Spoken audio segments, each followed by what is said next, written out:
Senator Ted Cruz of Texas joins us. Senator, good morning. Good to have you here. Good morning. It's great to be with you. Are you the most conservative candidate in the Republican field?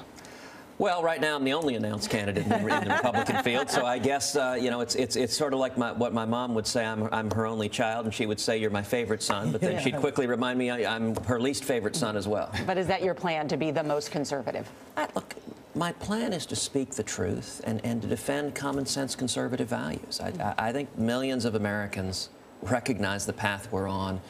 It isn't working, and they're looking for a change, that they want to get back to the free market principles and the constitutional liberties the country was built on. It's such an interesting response, because your supporters would say Ted Cruz should come here and say, yes, he's going to be the most conservative candidate in the field. That's why I like him.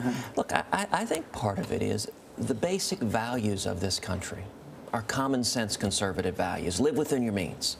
Don't bankrupt your kids and grandkids. Follow the Constitution.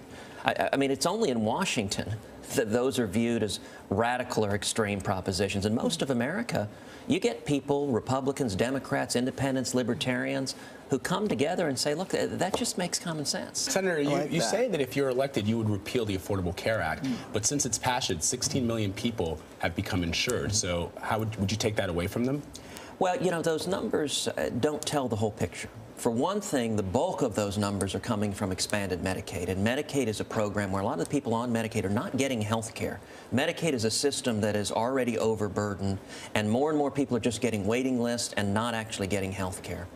Beyond that, remember, 6 million people had their health insurance canceled because of Obamacare. You're not doing someone a favor if you cancel the health insurance they like and then force them to buy new health insurance at higher premiums that covers less. And I can tell you, people are frustrated. You know, 5 years ago, maybe good faith, reasonable minds could have differed on whether Obamacare might have worked. At this point, it is the single largest job killer in this country. Can I ask you about some of the news that's in the headline, what you would do as President of the United States? We know that ISIS, or a group close to ISIS, has posted the names of 100 service members. Should we have boots on the ground in Syria and Iraq? We need seriousness to destroy ISIS, and we need to do whatever it takes militarily to accomplish that. So that includes boots on the ground? Look, it could, but part of the problem is this is debated as a political matter in Washington.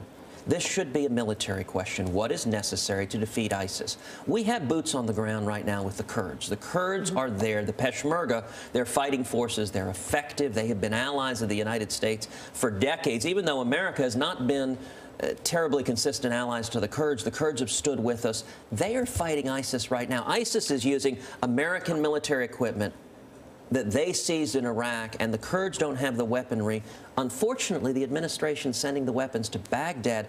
I think the Kurds can be our boots on the ground, at least our principal boots on the ground, and we should use overwhelming air power. And let me ask you about Syrian President Bashar al-Assad. Do you think it's more important to remove him or to remove ISIS? Which should happen first? I think ISIS is the far greater threat, and so when President Obama proposed a unilateral military attack against Assad, so leave Assad in power and take on ISIS first. The touchstone for our foreign policy should be vital U.S. national security interest. Assad is a monster. He is murdering his own people, but I don't believe he poses a clear and present danger to America. Assad does not. Assad does not. Final sentence, final sentence. You should be elected president because, just one sentence. Because I'll tell the truth, and I'll do what I said I would do. All right. We shall see. Senator Cruz, thank you very much. Thank you, You're the Gail. first candidate out there. Thank you, Senator. Senator, thank you very much, sir.